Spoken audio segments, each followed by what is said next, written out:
Our first speaker tonight is Mark Dolfini. Mark is a veteran of the U.S. Marines. He's received a Bachelor's of Science in Accounting at Purdue. He worked for Marriott International before venturing out full-time in the world of real estate investing. He's a newly published author, the managing broker for a property management company, and the founder of a real estate coaching business.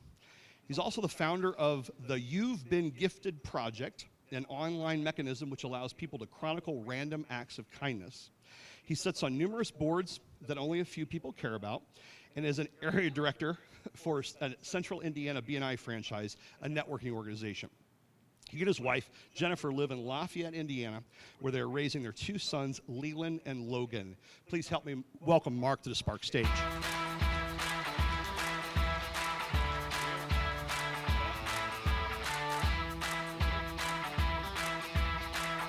Okay, so this is a 45-minute, I thought it was 45 minutes, no? Okay. The truth about scarcity. Well, the truth about scarcity is within scarcity, we find truth.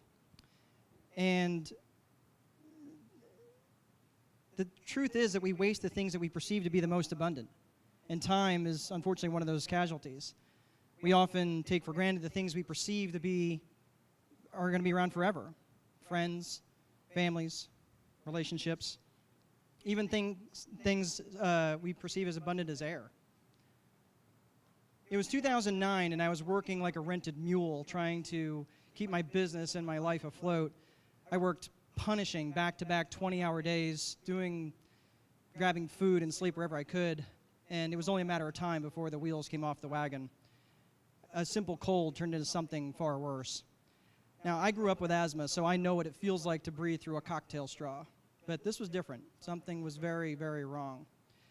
I had been to this new hospital, and they were still working out all the kinks in the intake process. The nurse was shuffling me to an intake room where I'm grabbing my chest and getting to the room, and she gets me sit up on the bed and instructs me that they're going to bring by some sort of breathing treatment. And with that, she left the room and shut the door.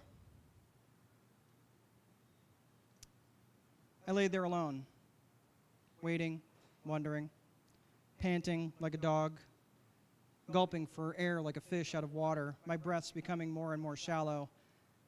The fluid invading my lungs was persistent. My flight training in the Marines had taught me about the effects of hypoxia.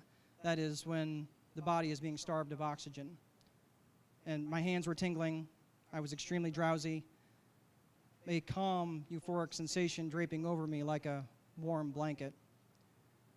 My vision became blurry, focusing what seemed to be a tiny pinpoint of light far off in the distance.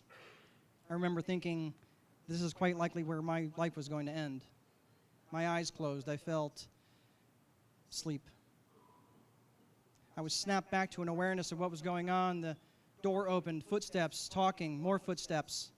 The door again. A mask was being placed over my face. I was finally able to get some air.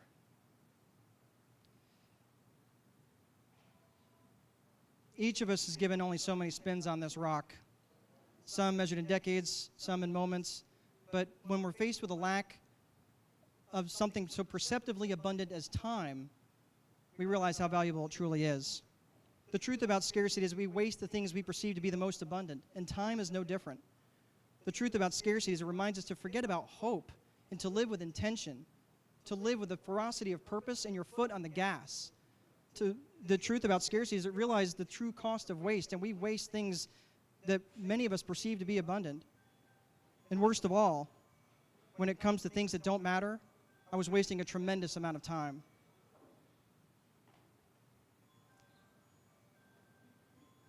That event for me marked a turning point in my life to rediscover the things in the world that excite me and to find activities that rediscover time instead of killing it.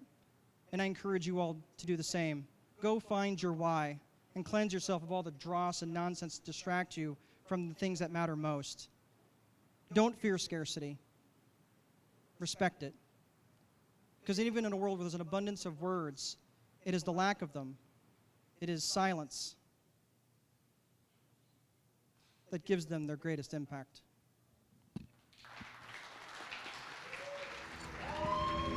job.